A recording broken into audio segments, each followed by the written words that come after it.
the extent of software and networking has not been optimized until today. And I mean, not right now. Well, sure, right now.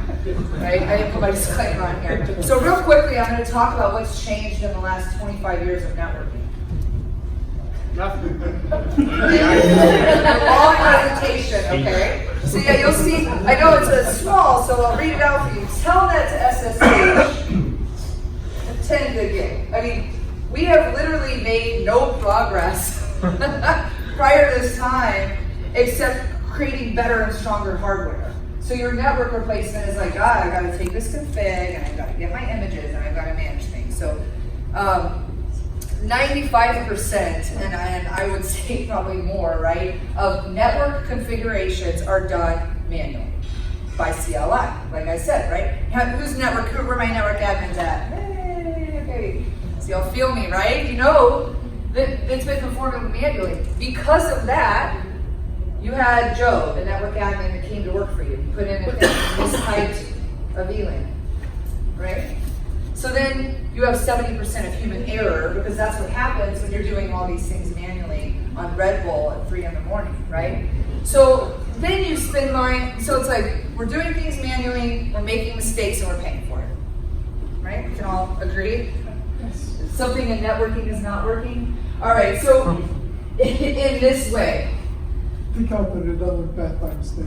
Yes, yeah, exactly. Networking didn't do it, security did. Security broke it, right? We want to figure out, how can we take these pieces? So what are the pieces? We have our core infrastructure. I like here that we're trying to reduce the spend on running a business. Because we've been doing it manually, huge opportunity to save money.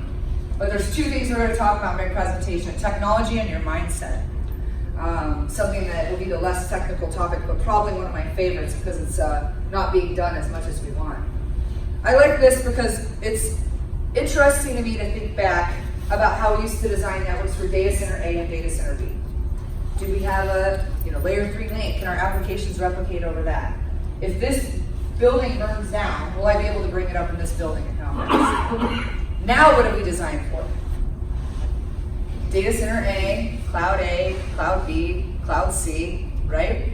Soon it will just be cloud, but many of us are hanging on to data center A. So that's changed drastically, and you guys saw that today. With more than 50% of enterprises running mission critical things in the cloud, there's no doubt that this has to happen. You guys saw it all day long today. I don't think there's one thing on here that wasn't cloud, right? If it was, then my head might have been in the clouds during that one, okay? So then we have edge. So we have our core infrastructure, we have our cloud infrastructure, and then we have the edge, which is one of my favorite parts because I think it's where we're seeing the most unique things that the business wants to do. The supply chain, the manufacturing floor says, if I had a button right here by this guy that's making widgets, and I knew he was out of widgets, I could pretty much send everyone else home and save us $1 million a year. Because without this widget, we're not making anything.